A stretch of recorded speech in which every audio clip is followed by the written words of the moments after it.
YouTube says it has had enough of vaccine misinformation on its site. And false stories from phony sites to run circles around major news outlets. Many people don't know the difference between something real and something created to deceive them. Open your eyes. If you've ever had this feeling that something was terribly wrong with the world that we lived in, but you couldn't figure out just what it was, then you've come to the right place. Secret societies, mystery religions, and the Illuminati have been controlling our reality since the beginning of time.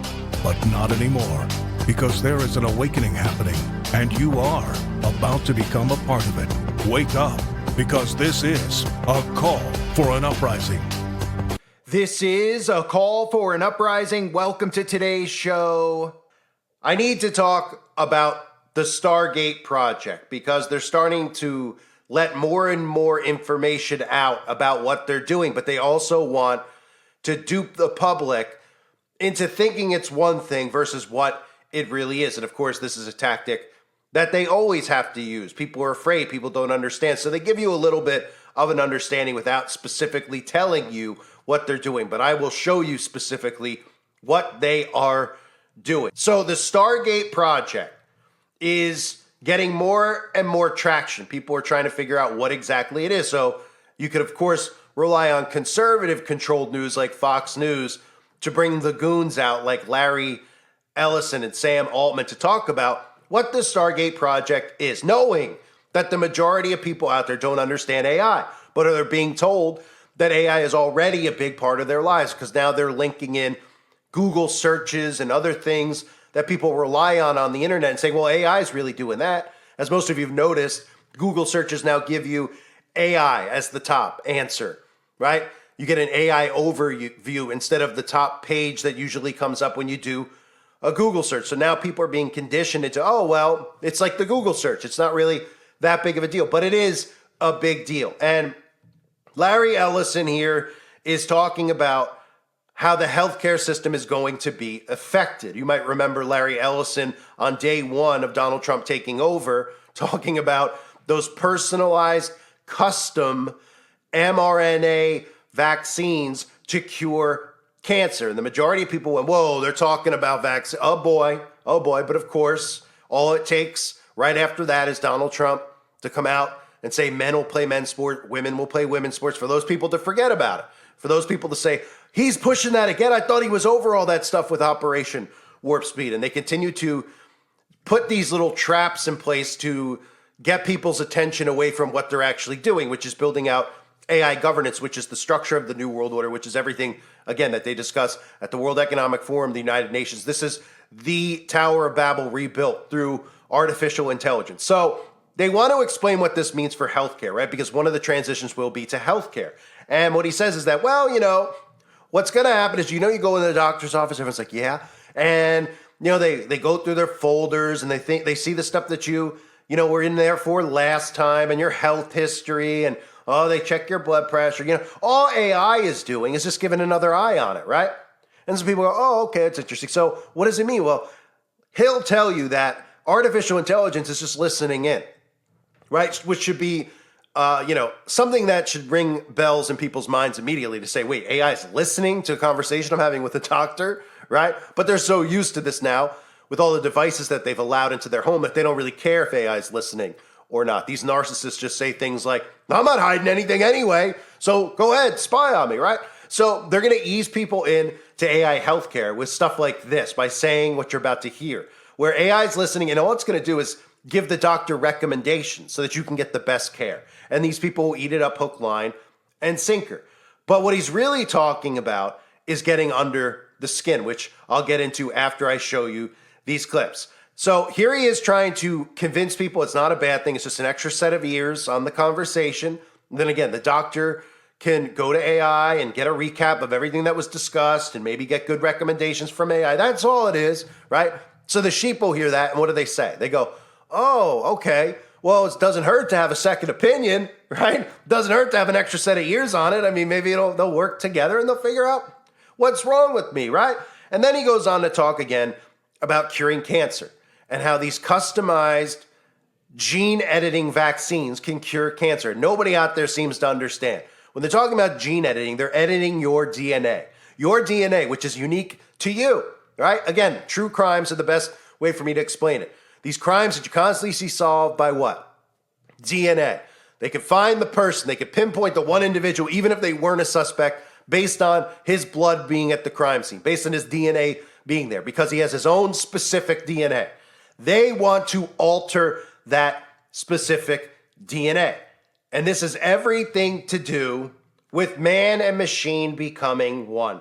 Here's Fox News trying to comfort and get conservatives to accept what they're doing with Project Stargate and the AI healthcare system. Larry, you talked about what can come out of this as far as healthcare and other things. People are starting to get their head around AI, but not fully. Well, when you go to the hospital these days, if you're using a modern system, using a modern system, the doctor will get a little note written by AI describing what the purpose of the appointment, and then that note will have your latest lab tests and your and before, so the doctor's prepared when they meet with the patient. The AI will actually listen to the conversation between the doctor and the patient and make recommendations and improve the likelihood that the patient's going to get a high quality of care. It's easier for the doctor. It's better outcomes for the patient. It's really a revolution in medicine, but it's a revolution in many other industries as well. Medicine just touches us all. Larry, why on this day one do you think you decided to do this? I assume you've been working on it for a long time. We have been working on it for a long time. The first data centers are actually under construction in Texas already, and we'll be turning them over to Sam to start training their next model. The data center we already built, it was the largest computer ever built. The data center we're building will surpass it and be the largest computer ever built, which enables this AI, which will allow personalized medicine. This is going to touch all of us. Yes, it takes a huge investment, but the result of the investment will be vaccines that prevent cancers, personalized medicine, where we never again run into a problem like COVID-19 before, because we get an early warning. We know when COVID starts, when there are a handful of patients, rather than having to wait until it's become an epidemic and very difficult to control.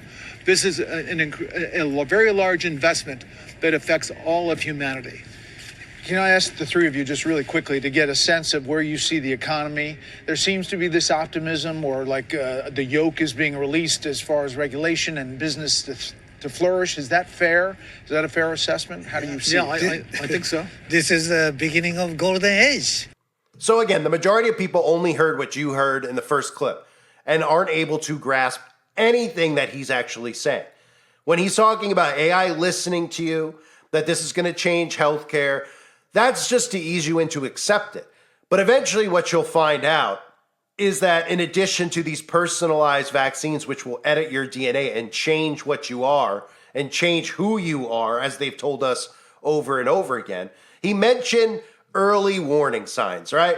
He said things like, well, because of what happened with COVID, early warning signs this time around with AI will be able to detect this and we'll be able to stop the spread. So you sit there and you think to yourself, well, how would it be able to detect it? Well, they're talking about detecting it because they will be under your skin. If you didn't notice, when they were pushing COVID, they were pushing under the skin surveillance, taking your temperature everywhere you went, making you contact trace. Remember that? With your phones, who you're near, telling you who's by you, who might have been in contact with somebody who had it before. And then you might have to quarantine because you went to Chuck E. Cheese and somebody at Chuck E. Cheese brushed a shoulder with somebody who might have been affected, and so on and so forth. This under the skin surveillance spread and became normal, and standing 6 feet apart, etc. I'm going to play for you these clips that explain exactly what they're doing with AI healthcare. This goes back to Yuval Harari. It goes back to the World Economic Forum. Them telling you openly, imagine if these people were able to be under your skin. They can detect diseases, sure. But how about being able to detect emotions? How about being able to detect through the television how you're feeling when you're hearing certain news reported? It's about monitoring and full-on surveillance of every single thing that's going on under your skin. How do you think that this stuff is going to happen without artificial intelligence? They'll ease you in by saying that AI could save lives. A doctor misdiagnosed someone, but thankfully AI was in the room. And the AI recorded the whole conversation and gave its own analysis, which was different than the human doctor. And guess what? The AI detected something that the human doctor didn't. And because of the AI, this person had their life saved. They would have died in a few weeks because they were misdiagnosed. But AI doesn't miss diagnoses, right? And people say, that's great, that's wonderful. They'll keep hearing propaganda like that. And eventually they'll start bringing up what Larry just brought up and talking about, hey, you know, we could prevent having lockdowns and quarantines and all this other stuff if AI has access underneath your skin, because you'll be able to do all these things that you could do with the Fitbit, just more. You'll be able to track not just your heart rate and your steps. We'll be able to track your white blood cell count, your red blood cell count, any pathogens that might be in your body, any cancer that could be in there. This will be able to detect it for you. You'll be having your own personal doctor inside of your body.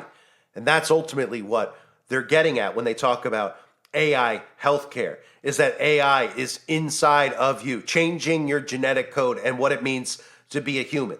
This is called under the skin surveillance, and they're not hiding it. COVID is critical because this is what convinces people to accept, to legitimize total biometric surveillance. If we want to stop this epidemic, we need not just to monitor people, we need to monitor what's happening under their skin, their body temperature. Like we walked in here, we had to go through a body temperature test. No, I think maybe in a couple of decades when people look back, the thing they will remember from the COVID crisis is this is the moment when everything went digital. And if this was the moment when everything became monitored, that we agreed to be surveyed all the time, not just in authoritarian machines, but even in democracies. And maybe most importantly at all, this was the moment when surveillance started going under the skin. The biometric sensor.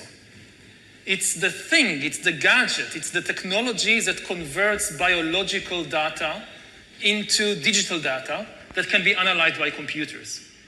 And having the ability to really monitor people under the skin, this is the biggest game changer of all. With this kind of surveillance, I mean, you watch the big president, the big leader, gives a speech on television. The television could be monitoring you and knowing whether you're angry or not, just by analyzing the cues, the biological cues coming from your body. So now people are now watching us online, all over the world, this conversation. Now, maybe even right now, the people who are watching us are being watched and analyzed. And you know, the thing is, it's not just you're now watching this. The thing is, we know that you're watching this and we also know how you feel. Are you angry about what you hear? Are you frightened? Are you bored? This is the kind of power that Stalin didn't have. You know, when Stalin gave a speech, everybody, of course, clapped their hand and smiled. Now, how do you know what they really think about Stalin? It's very difficult. You can't have a KGB agent following everybody all the time. Even if you do it, he's just watching your outside behavior. He doesn't really know what's happening in your mind. But in 10 years, the future Stalins of the 21st century, they could be watching the minds, the brains of all the population all the time. And also they will have the computing power to analyze all that. You know, it's not just having an agent following everybody all the time. The agent in Stalin's days writes a paper report, and you have these millions of paper reports piling up in Moscow. Somebody needs to read them, to analyze them. That's impossible. Now you don't need human agents. You don't need human analyzers. You just have a lot of sensors and an AI which analyzes it, And that's it. You have the worst totalitarian regime in history. And COVID is important because COVID legitimizes some of the crucial steps, even in democratic countries. The really big thing is hacking human beings. To hack human beings, you need a lot of biological knowledge, a lot of computing power, and especially a lot of data. If you have enough data about me, and enough computing power and biological knowledge, you can hack my body, my brain, my life. You can reach a point when you know me better than I know myself. And once you reach that point, and we are very close to that point, then democracy, the free market as we have, and actually all political systems, also authoritarian regimes, we have no idea what happens once you pass that point. Now, in the past, many tyrants and governments wanted to do it, but nobody understood biology well enough. And nobody had enough computing power and data to hack millions of people. Neither the Gestapo nor the KGB could do it. But soon, at least some corporations and governments will be able to systematically hack all the people. We humans should get used to the idea that we are no longer mysterious souls. We are now hackable animals. Data might enable human elites to do something even more radical than just build digital dictatorships. By hacking organisms, elites may gain the power to re-engineer the future of life itself. Because once you can hack something, you can usually also engineer it. And if indeed we succeed in hacking and engineering life, this will be not just the greatest revolution in the history of humanity. This will be the greatest revolution in biology since the very beginning of life 4 billion years ago. For 4 billion years, nothing fundamental changed in the basic rules of the game of life. All of life, for 4 billion years, dinosaurs, amoebas, tomatoes, humans, all of life was subject to the laws of natural selection and to the laws of organic biochemistry. But this is now about to change. Science is replacing evolution by natural selection with evolution by intelligent design. Not the intelligent design of some god above the clouds, but our intelligent design and the intelligent design of our clouds, the IBM cloud, the Microsoft cloud. These are the new driving forces of evolution.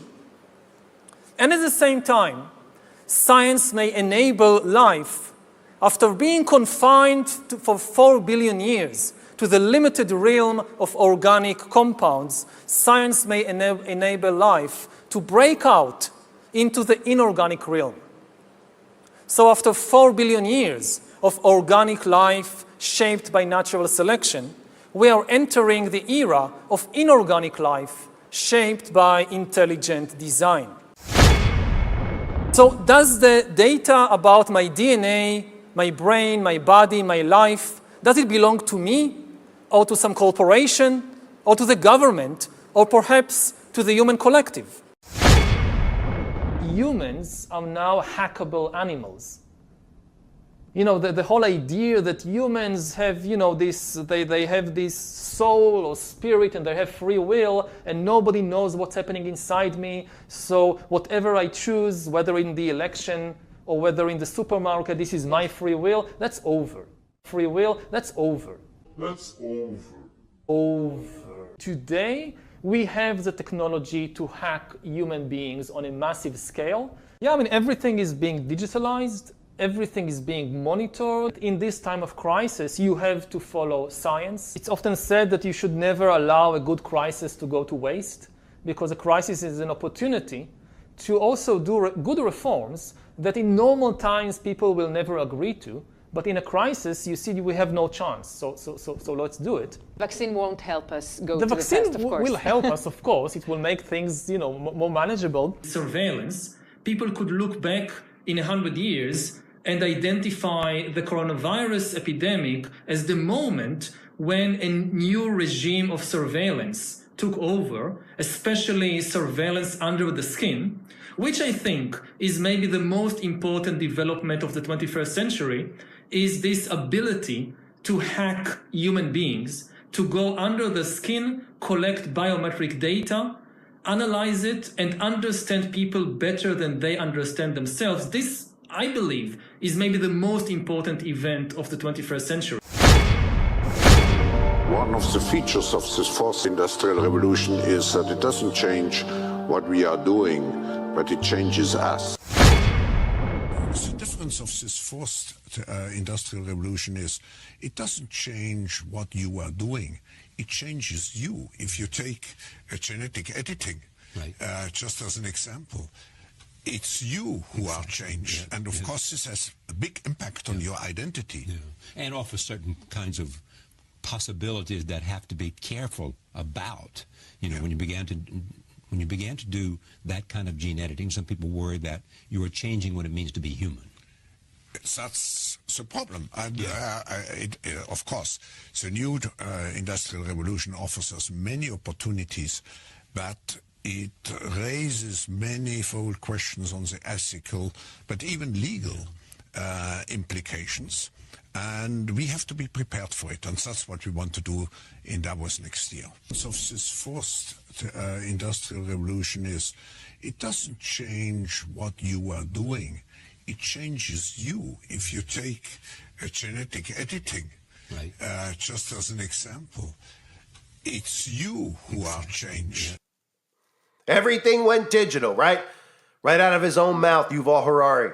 I discussed how that was part of the transition of everything that happened. People don't even realize that people gave up going and seeing their family members for holidays. Not that those are do-all, end-all events, but that's how much control the government had over people's minds, telling them they couldn't leave their home. Grandma's dying, can't go see her at the hospital. You're too much of a risk. You're not allowed in there. They won't let you in. But you could FaceTime with grandma, and people were angry for 5 minutes. Then they FaceTime. Then they did it again and again and again for months and months on end. And they got so conditioned into doing it that now, years later, the majority of people are doing FaceTime calls instead of actually going and seeing people, imprisoning themselves in their home, right? No different than a prisoner who gets a visitor that comes to see them in jail. And what do they get to do? Well, they can't hug them. They can't touch them. They can see them through a wall, right? No different than with your phone. Again, turning your home into a prison, turning your life into this digital prison hell that they have planned. And they ultimately want to get under your skin. This is about under the skin surveillance. And people will be more likely, once they hear stories about cancer being detected, early stages, being cured, personalized vaccines, they will give in. Because cancer, the purpose that it served as far as psychologically over the last 20 years is that the difference between it and COVID, let's just say, is that a lot of people didn't believe COVID existed, right? A lot of people didn't take what the government was feeding them. So some people were skeptical, saying, I'm not going to get it just based on that. Not because they were just anti-getting a vax. Well, with cancer, everybody knows somebody who's had cancer. Everybody knows somebody who's been affected by cancer, right? This is something that we can look at and say, well, it's a real thing. Now, of course, nobody asks why cancer exists, even though it should be easy to figure out when you look at the soft metals that they dump on us and dump in our food, right?